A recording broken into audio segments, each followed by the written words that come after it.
I imagine you might have thought we were going to talk about food and how we get hooked on bad food habits that we have difficulty breaking, but actually I thought we would start with something that's much more on everybody's mind, which is how to magnetize a baby. You start with the baby should be 9 to 12 weeks of age, and you sit face to face, 15 inches apart. You mix 1 teaspoon of sugar, 1 cup of water, and mix them together. Take the baby's pacifier, stick it in the sugar water, plunk it in the baby's mouth, and wait for 3.5 minutes. When the timer goes off, stop. The baby is magnetized, and you may walk out of the room. Come back in about 10 minutes later with lots of other people, and what you discover is the baby ignores everybody. The baby looks only at you and gurgles and coos and throws you a seductive shoulder and is really looking at you quite adoringly. Now, what has gone on is that the baby's taste buds are set for the mild sweetness of breast milk. And you just applied sucrose, table sugar, to the baby's taste buds.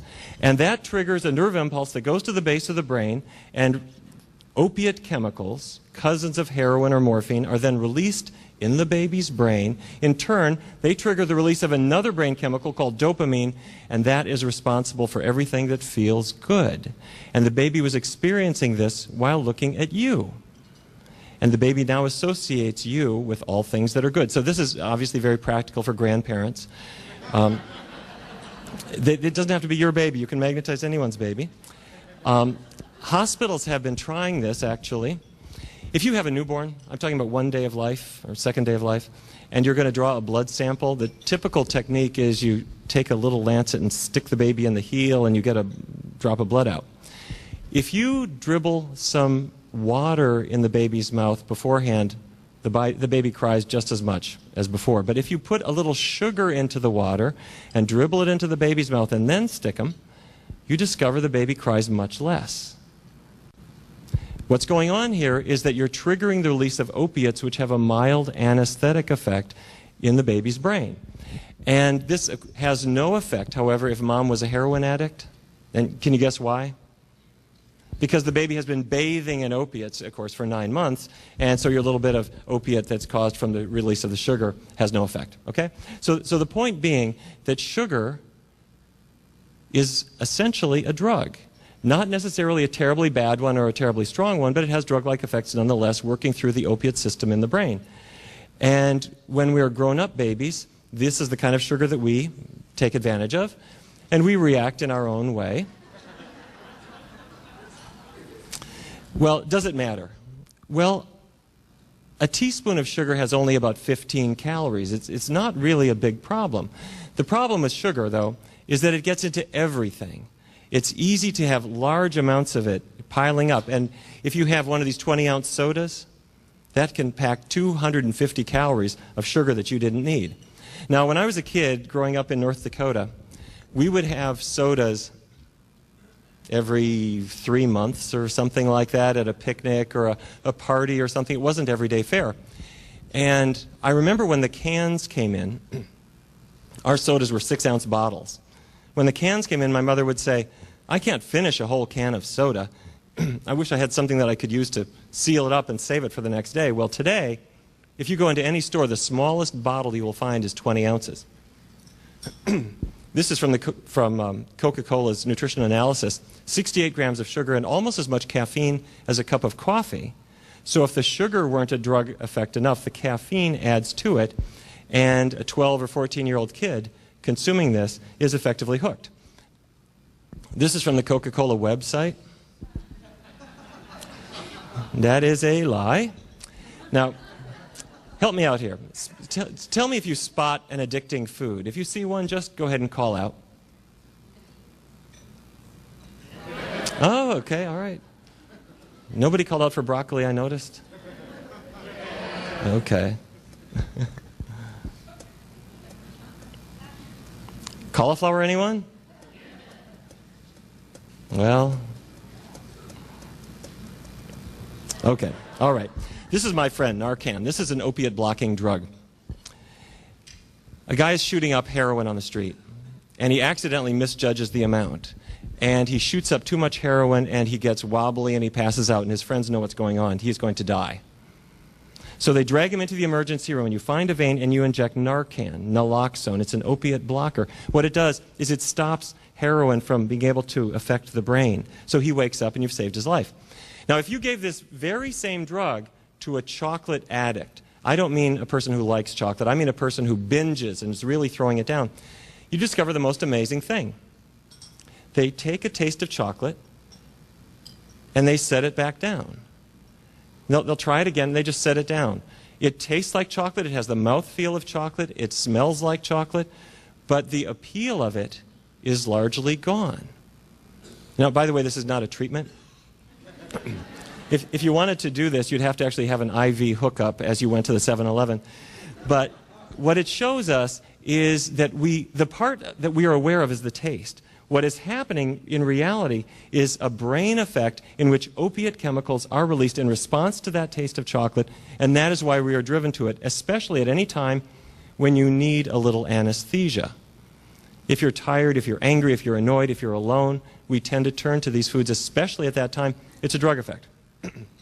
Now, chocolate is not just sugar. A true chocolate addict is not going to be happy with a box of Domino sugar. Chocolate has caffeine in it. It has theobromine. Have you heard of this? Anybody have dogs? Anybody have dogs? Okay. Did your vet ever say, don't give your dog chocolate? Theobromine is a mild stimulant for humans, but it can be fatal to dogs, and so that's what's going on there. Phenylethylamine is an amphetamine-like compound that's in chocolate, it's in sausage, it's in cheese. And anandamide is the compound in the brain that is affected by THC. I'm talking about the active ingredient in marijuana. The anandamide is the brain chemical that's turned on by that. Chocolate causes that effect to persist. So chocolate isn't really a drug. It's the whole drugstore sort of wrapped up all in one. Now, we recently did a research study. By we, I mean Physicians Committee for Responsible Medicine, along with our friends at Georgetown University. And we had 59 overweight postmenopausal women who came into the study, and we were going to test the effect of diet on their weight. And we randomized them into two groups. One group got what you'd think of as a healthy, balanced American-type diet. No more than 6 ounces of meat per day, mostly chicken and fish, generally low fat. And the experimental group went on a vegan diet. Now, this was a new word to a lot of folks. They imagined vegans are people from the planet Vegas. And we had to explain that this is different from ovo-lacto vegetarians, ovo meaning eggs, lacto meaning milk. And once in a while I run into somebody who says, I'm pretty much vegetarian, but I do have eggs, and I have milk, and I have fish. And I have chicken sometimes. And I once in a while have red meat, but hardly ever, and I call them the ovo-lacto-pesco-polo vegetarians. But anyway, this was a vegan group. They weren't vegans coming in, but we asked them to follow a vegan diet, and they did great. I have to tell you, they did wonderfully. After 14 weeks, we compared both groups. The vegans lost substantially more weight. Their waistlines trimmed down. Their cholesterols went down. We had a few people who were diabetic at the start. None of them were diabetic by any standard diagnostic test at 14 weeks. But I asked them, what do you miss now? And I thought they would say, I miss chocolate ice cream, or a cold glass of milk with some cookies, or a burger. And they didn't say any of that. Can you guess what they missed? They wanted cheese. They were waking up at 5 o'clock in the morning dreaming of cheese pizza with those strings of melty cheese coming down. And I thought, what is... And other people report that too. They miss cheese more than other foods. You know what I'm talking about. Anyway, I started thinking, why is it? I mean, let's be honest. Cheese does smell a little bit like old socks. Why is it that people want this stuff? Well, I started looking into this, and this is actually what propelled me on this quest to figure out about the opiate effects of foods that led to this new book called Breaking the Food Seduction. I found a paper in 1981 written by a researcher at Research Triangle Park in North Carolina. And he had found a substance in dairy products that looks very much like morphine. And he did a variety of biochemical studies and published in Science, the journal Science, in 1981, his conclusion that it is morphine. You know poppy plants, opium poppies, they have the enzymes for producing narcotics, opium. And a cow's liver, by a fluke of nature, has similar enzymes that make morphine and codeine. There's not a lot of it. There's just tiny traces, especially in the spring, less in the fall. But the amounts are so small, I don't think that's why some people get hooked on dairy. What seems to be more important is something called casomorphins. Have you heard of these? Hey, you've heard of casein, C-A-S-E-I-N, the dairy protein. All proteins are strings of beads. Each bead is an amino acid. Those are the building blocks of protein. In your digestive tract, that protein breaks apart and the individual beads get into your bloodstream, and your body can turn them into muscles or skin or internal organs or whatever. But casein does not behave that way.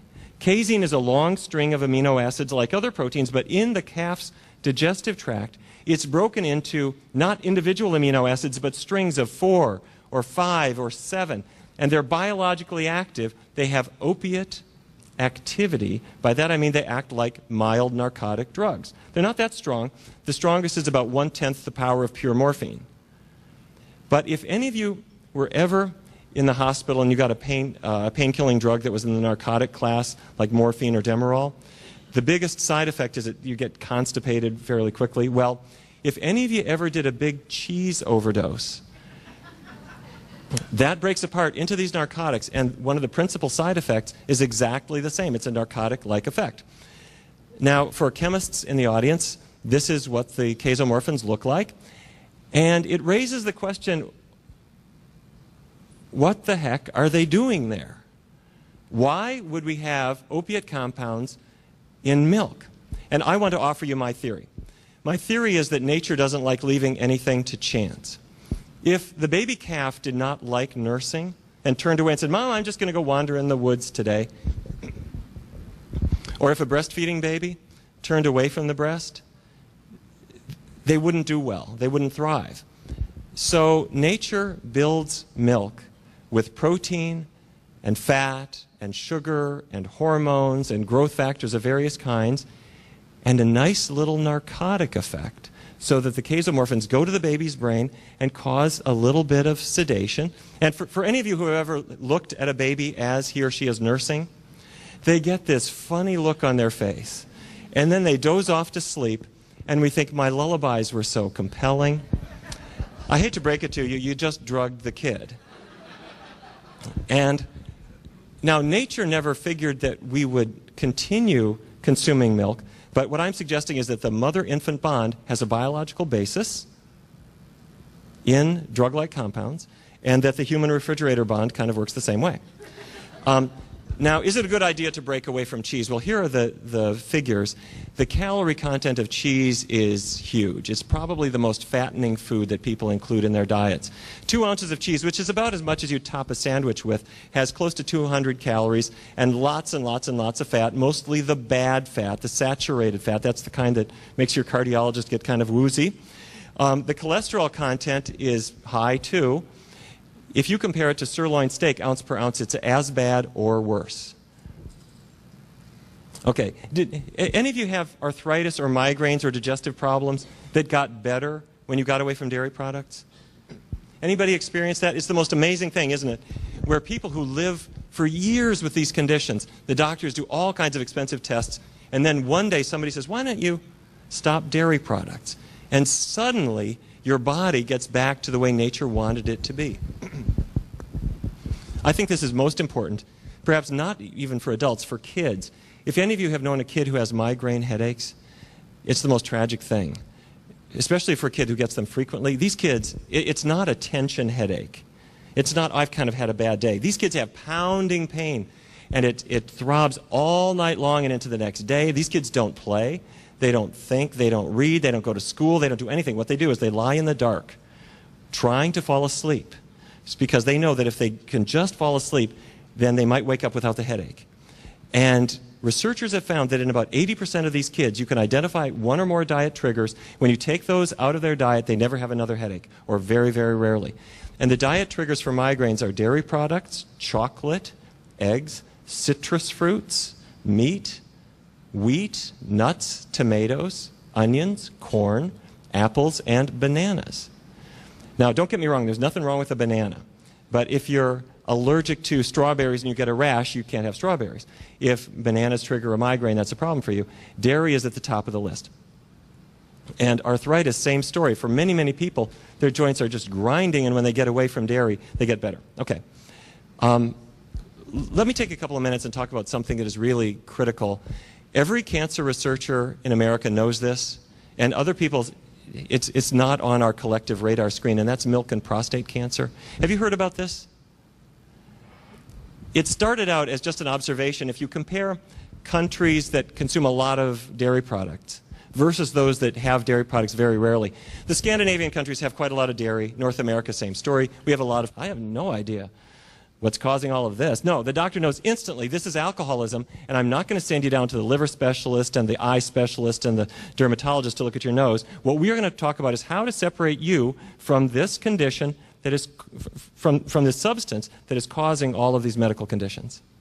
Same doctor's office. A guy walks in. He's had a heart attack. His cholesterol is going up. He has a touch of diabetes. He has high blood pressure, and he's got gout. The doctor now will give him 5 diagnoses, send him to 5 specialists, write 5 different prescriptions, and nobody ever says, wait a minute. It might make sense to think of this as if you are hooked on a substance which is causing all of these to manifest, and when we break that food seduction, all of these things will improve or perhaps even go away. And what I'm suggesting is that is exactly the direction that doctors have to go into. Now, what is the value of breaking the meat seduction? Well, the first is you reverse heart disease, as Dean Ornish has so amply showed. You lose weight. Cancer risk drops by about 40%. And have you seen the new work on breast cancer? Just came out about a couple of weeks ago that animal fat is linked to breast cancer. Now, there are many other contributors, of course, but this is a really important one. Blood pressure. When a person goes on a vegetarian diet, if they have high blood pressure, their blood pressure drops. In many, many cases, you get them off all their drugs, and their blood pressure is lower than when they were on medicines. Diabetes improves. We did a pilot study, small study, with individuals with type 2 diabetes, and we used a vegan, low-fat diet, and what we found is that 2/3 of our people came off all their drugs or were able to reduce their dose inside of 12 weeks. And I'm happy to tell you that the National Institutes of Health are now funding us to do a larger study using a vegan diet in 68 individuals with type 2 diabetes. We're recruiting right now, and they go on the diet from January through June of 2004. Thank you. Thank you. And you've seen the new work on Alzheimer's disease suggesting that when cholesterol levels are low and fat intake is low and vegetable and fruit intake is high, that Alzheimer's disease is much less common. Now, here's the bad news. For a lot of folks, they will say, well, I don't eat much red meat, but I eat white meat. Well, the leanest beef is about 29% fat as a percentage of calories. The leanest chicken is about 23%. Now, fish vary. Some are lower, some are higher. But broccoli is only 8% fat, and beans are 4% fat. Rice is 1 to 5, a potato maybe 1% fat, until we put the butter and sour cream and cheese doodles and bacon bits on top, and then it gets right back up. Now, I have to say, I give lectures in different parts of the country, and I've noticed that when you talk about vegetarian diets, there's some places that it doesn't go over too big. I was giving a talk in Lubbock, Texas a few years ago, and I noticed that I'd been invited to speak at Texas Tech, and I didn't realize when I went there that they have a class there called Swinology 101. It's an agriculture school, and the reason people go there is they want to become ranchers. But anyway, I'm talking about how people should do a vegetarian diet that would reverse heart disease and make them live longer, and the audience doesn't like this. And I pretty soon noticed they're kind of grumbling a lot, and 1 or 2 people are heckling me. And I realized here I am in the middle of cattle country advocating a vegetarian diet. But the fact is, my grandpa was a cattle rancher, and my dad grew up on a cattle ranch, and my uncles and cousins are all in that business. So I don't consider them the enemy. I consider them to be people at the same risk as everybody else, and they need this message. So I'm describing to these guys in Lubbock about how particles of cholesterol enter the artery wall, and they cause artery blockages to gradually grow, and that causes heart attacks. And we have 4,000 of them every single day. And if we went on a vegetarian diet collectively, that would not happen with that kind of frequency. Well, at this point, the audience is booing. And they're, they're just really giving me a hard time. And I finally just had to say, look, you guys, you can heckle me as much as you want to. But this process of atherosclerosis, this hardening of the arteries that comes from a lifetime of eating beef and other high-fat foods, it doesn't just cause heart attacks. It can also make you impotent. And I had their complete attention for the rest of my lecture. Now, see, I wasn't making this up. By age 60, 1 in 4 American men is impotent. And it's not performance anxiety when you're 60. It's, you see, the coronary arteries that go to the heart muscle, if they get artery blockages, you don't get blood and oxygen to the heart anymore, and a portion of the heart muscle dies. That's a myocardial infarction or a heart attack. If you block the arteries to the brain, you get a stroke or a death of the portion of the brain that artery was leading to. If you block the arteries to any vital organ, are you with me? Okay, all right. You see, the male sexual anatomy is this peculiar hydraulic system that it was obviously devised on a Monday because everything goes wrong with it. But you need a good, vigorous blood supply in order for it to function properly.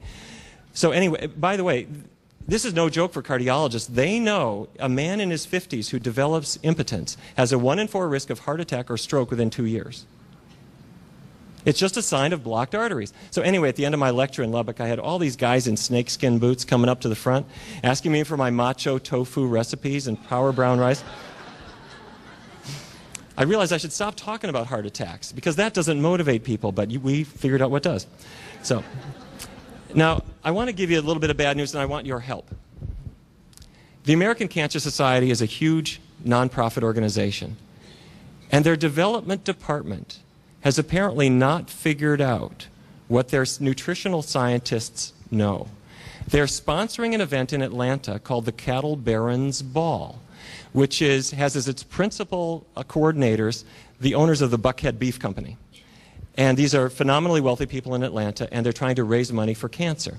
Now, cancer researchers, if there's one thing that is really clear, it's that individuals who eat a lot of beef have more colon cancer, probably 300% more than other people. Saturated fat is linked to breast cancer, so why is the American Cancer Society doing this? Well, it's not just doing it in Atlanta. They're doing it out here. They're doing them all around the country, having people dress up in cowboy attire and go in, and they are served ribs.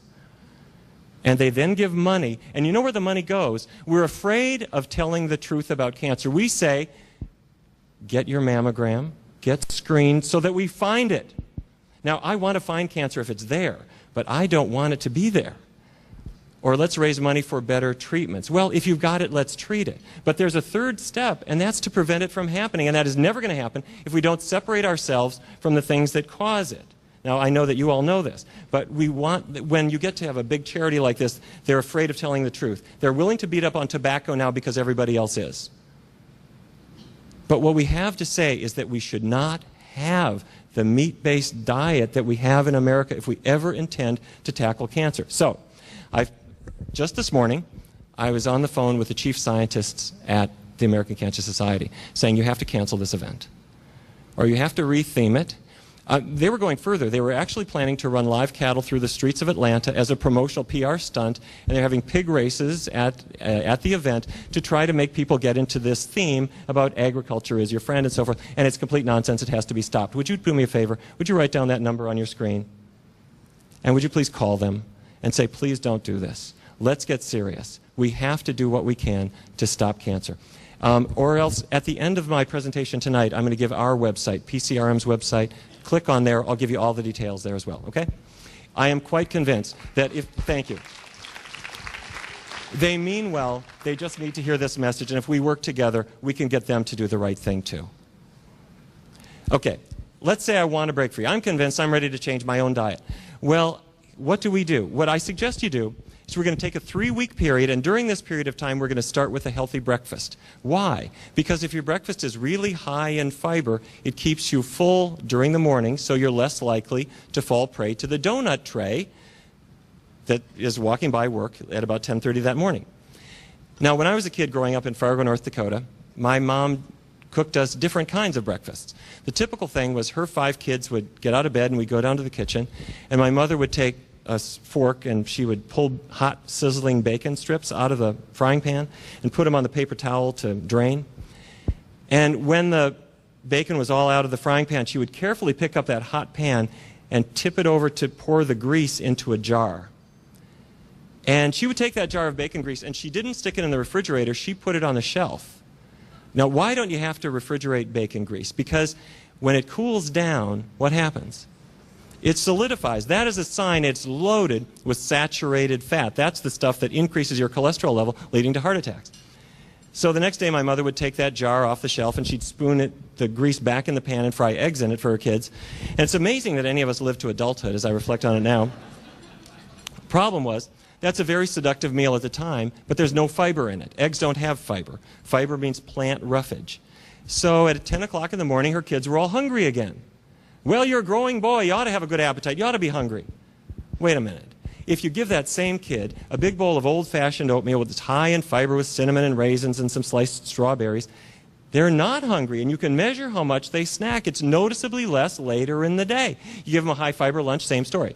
Okay. Secondly, you want to choose foods that keep your blood sugar steady. I'm thinking of the bean group: beans, peas, lentils, green leafy vegetables. Fruits are okay. Pasta is actually okay. A lot of folks are afraid of pasta, but if you measure a person's blood sugar, it does not spike and fall the way something like white bread may cause it to do. For dieters, some dieters shoot themselves in the foot by eating too little. If you don't eat enough food, you binge later. So use the rule of 10. All this is you take your ideal body weight, multiply by 10, and the number that gives you is your calorie minimum. So like for me, let's say I should weigh 150 pounds times 10, that's what?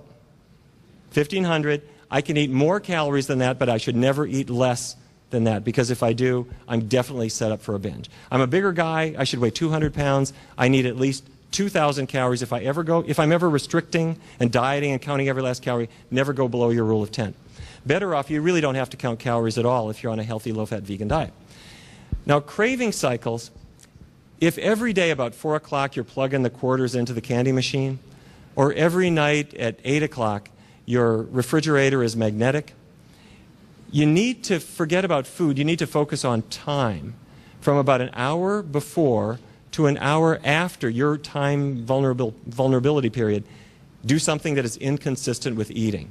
Go for a walk, go to the gym, go to the movies, if somebody will escort you past the concession. And what you'll find is in a couple of weeks, foods never scream out at you to quite that degree. If you're a young woman and you have a monthly cycle where chocolate screams out at you at that special time of the month, we did a study a couple of years ago where we used a low-fat, vegan, high-fiber diet in a group of 33 young women as a means of tackling menstrual pain. And all it does is very low-fat foods reduce the amount of estrogen in the blood so that you don't have these ups and downs of estrogen. At the end of the month, the hormone shifts are not so pronounced. Cramps are reduced, PMS is reduced, cravings are reduced, unless you had a double bacon cheeseburger any time in the month, in which case there's enough fat to increase the estrogen production right back up and you run into problems at the end of the month. Okay, exercise and rest. A lot of us really don't exercise much during the day. And as a result, when we lie down to sleep, our brains are kind of wired, but our bodies aren't really fatigued, so we don't sleep very soundly. But if you look at kids, you know, kids run around all day and they lie down to sleep and they're like comatose. Well, if you get some more exercise in your routine, go to bed just 10 minutes early. What you find is you wake up the next day with a little bit better resolve against the cravings that might come by. So if you put all of these things together, you start with a healthy breakfast, you're eating an adequate amount of food, you're holding your blood sugar steady, and you feel well rested, the cravings just don't matter to you so much. But there's two other things that I think are important to do. One is don't do it alone.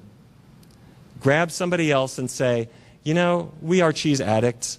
Let's go together to the Betty Ford Cheese Clinic, and we're going to get fixed. Social support really matters, and also other motivators. If I'm telling an 18-year-old kid that he should avoid dairy products, and if he does, he won't get prostate cancer, he just stares at me blankly. An 18-year-old young man, he doesn't have a prostate. Or, well, if he does, he doesn't know where it is, and he's not sure how to spell it. But on the other hand, an 18-year-old kid is an environmentalist. They don't eat meat for that reason. Or they're an animal rights activist, and they've heard the numbers. Americans now eat 1 million animals per hour. And for young folks, that means more to them than anything. Or if I have a 40-year-old guy who quit smoking, he did not quit smoking for himself. He quit smoking for his wife and his kids because he knew he can't risk his health. So if you have a little talk about what are we doing with our diets, we're not doing our families any favors by risking illness in ourselves. So whatever your motivators are, you just plug them in. Your body doesn't care why you choose them. Okay, all right, I'm ready to do this, but I'm a little scared about making a lifetime commitment. Well, sure, you don't have to. You just make a commitment for about 3 weeks. That we can do. So during a 3-week period, if you're new to any of this, you use the new 4 food groups, and that means grains, the legume group, the bean group, vegetables and fruits, and all the wonderful foods that they turn into. I'd like to encourage people to take a multiple vitamin for vitamin D, which ought to come from the sun, but for a lot of folks in parts of the country where there is not much sun or they're working indoors all day long, the vitamin will give them that, and vitamin B12. And before you start your 3-week period, do a little experimenting and figure out which foods you might like. So these are some from Breaking the Food Seduction, but there are many, many more out there. Many wonderful choices of books that will guide you along. And then once you're ready, and you know what you're going to have, do it 100%. If you're now ovo-lacto, now's the time to go vegan. If you're not yet ovo-lacto, now's the time to go all the way and get all that stuff out of your diet. Don't stick your toe in the swimming pool. Jump in and see what the water is like. And the reason I say that is if you have a healthy meal on Wednesday and another one on Sunday, your cholesterol does not fall. You don't lose an ounce. If you have diabetes, it does not get better. It works to do it all the way. But you only do it for 3 weeks. Now, the nice thing about this is what you weren't expecting is that 3 weeks is all the time you need to adapt. Think back. How many of you ever switched from whole milk to skim milk? Let me see. Okay, when you did, how did the skim milk taste at first? Watery, kind of horrible. But then after 3 weeks, what happens? It tastes okay? Okay. Did you ever go back and then have whole milk again? What did that taste like? It's thick, it's greasy, it's creamy. Well, your whole life it was okay until you had a 3-week break from it, and now you can't drink it anymore. I'm going to tell you a secret. Your taste buds have what is, for all intents and purposes, a little thermostat that is your food preference. You have one for fat, one for sugar, and one for salt. And it's set based on what they have been in touch with over the preceding 5 or 6 days. So if you go low salt tomorrow, I guarantee you'll hate it. If you stick with it, you will adapt, and then you will not, you'll go to the movies and somebody will put all kinds of salt on the popcorn, you can't eat it.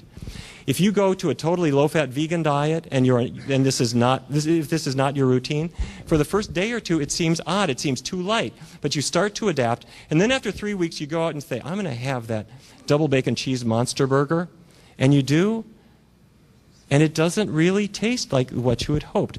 The preferences for today are set by what you had yesterday, and so that's why we have a clean break, but just for a short period of time. And the last tip is actually something that my mom taught me. My mom lives in Fargo, North Dakota with my dad, and she had a very high cholesterol level. And I kept encouraging her to change her diet, and she would not pay any attention to me. And for a long time this went on. She just ignored all my advice, and I finally realized why this was. And the reason is I'm her third-born child. Are any of you third-born children? Okay, is this not true? Your parents never paid attention to anything you ever said. You see, you know this is true. The first child, you pay a lot of attention to them. The first nonsense syllables they utter, you write it down, you call grandma. And when they take their first steps, you take a lot of pictures. And the photo album is page after page after page after page of child number 1. And then child number 2 comes along. There's very few pages of that kid because they've seen what dribbling toddlers are like. Now, the third-born child, you can be looking at your mom in the eye, and you can say, Mom, you've got hypercholesterolemia. You probably have atherosclerosis. She just thinks it's cute, you know big words. That's it. She's paying no attention at all. So anyway, my mom goes to her doctor. He says, Mrs. Barnard, sit down. You've been dealing with this high cholesterol level for too long. I'm writing a prescription for you now for some cholesterol-lowering medication. I want you to take it. She says, okay. How long for? And he says, I don't think you get it. You're going to take this medication for the rest of your life. And she says, well, wait a minute. I have to think this over. And she goes home, and she picks up a book that I wrote called Food for Life. And Neil told me that if I made these recipes, my cholesterol level would fall. She does it. My mom becomes a vegan. And 6 weeks later, she's been a vegan this whole time, she goes back to her doctor. Her cholesterol has dropped 80 points. The doctor, this is a true story, the doctor thought he had a lab error. And he's explaining this to her. She goes, thanks, got the message, bye. She has a totally normal cholesterol level. She goes home, she picks up the phone, she says, Neil, why didn't you tell me about this before? So anyway, my mom's, the light bulb has gone off in her head. She's decided the whole world ought to be vegan. My mom is 79 years old. She's decided that everybody ought to be vegan, especially my dad. But the thing is, my dad grew up on a cattle ranch. But on the other hand, he was part of this generation where the men don't know where the kitchen is in the house. He's been sitting at the dining room table for 55 years, and the plates of food just come in. And when he's done, the plates go away. And he has never shopped a day in his life, and he's never made a single meal. So my mom takes advantage of that fact. She goes to the health food store. And by the way, if you haven't been to the health food store lately, it's safe to go back. They have stopped playing folk music. The guy behind the counter is not named Sunshine. He doesn't have a tie-dyed shirt. The soy milk is not a powder anymore. Do you remember you had to mix it up and pour it really fast before it precipitated? Well, they've got great products there now. My mom buys hot dogs that are not dogs, and she buys sliced turkey and chicken that's really made of soy or wheat. It's not really turkey or chicken. And she gives these all to my father. He has a hot dog that he knows is a little bit lighter taste, but it's fine. She must be doing that whole milk, skim milk thing on him again. And she'll make him a bologna sandwich that's a good bread and phony bologna and sliced tomatoes and cucumbers and lettuce and a little Dijon mustard, and she'd give it to my dad, and he's happy with it. They've been doing this for 5 or 6 years. And I've now got 2 vegetarian parents, and only one of them actually knows it. So anyway, I was just home in Fargo, and my mom is now the official vegan police. My brother has 2 college-age kids, and if you come home with a McDonald's bag, she throws it out of the house. She says, you don't smoke here and you don't eat that stuff. And you know what? And I got to tell you, she'll bring them into the kitchen. She'll say, will you cut the carrots up? And will you, the little ones, will you do the lettuce and tear it up? And she doesn't let them eat meat at all. And she's got them tasting soy milk and encouraging them along. And, she's not that hot of a cook, really. But they get into this, and the most wonderful thing happens. Because she did not shut up and take her drug. She learned the cause of this and changed her own life and decided that she wanted to be a little bit of a rabble-rouser with the other people around her. She's affecting their lives. And we sit around the table and talk about, well, what really causes osteoporosis? Do you need milk or not? And when I was a kid, we never talked about any of this stuff. And that's what's happening. And that, for me, has made me think a lot about how I want to do our work. At Physicians Committee for Responsible Medicine, and a special thank you to all of you who are members. I appreciate that very, very much. And for those of you who aren't, please do join us. We do research studies. We do a lot of advocacy work. We're forever fighting the government, and if we need to, we sue them. As you know, the dietary guidelines for Americans are being reformulated right now. The last time, of the 11 members on the committee, 6 of them had ties to the dairy industry, meat industry, or egg industry. We sued them, and in federal court, I'm happy to say we won. The judge said that these guidelines were basically drawn together out of public view in an inappropriate way, but it takes a long time to turn this big battleship, and we're fighting much the same battle right now. So if we collectively fail, then the price is not really paid by us. The biggest price is going to be paid by the generation under us. If you have looked at kids in school today, they are more out of shape than any generation in the history of our country. If you could look inside their arteries, they have the beginnings of artery blockages before they get their high school diploma. We are now seeing type 2 diabetes, adult onset diabetes in kids of 18. We are seeing unprecedented obesity in children, and fast forward a few years, the cancer rates will be unprecedented, and we won't be able to afford it in dollars for health care, let alone the personal tragedy that we're causing. But on the other hand, if we do create a bit of a ruckus, if we fight for healthier foods for our kids in schools, if we try to get the junk out of what they're eating, and parents, we all have a real challenge, let's face it, it's a tough battle, because you're battling the schools, the TV, the convenience stores, and everywhere else. But we have the tools to do it. If we work together, we really will be able to take it into our hands, the power of healthy eating. Thank you very much. Thank you.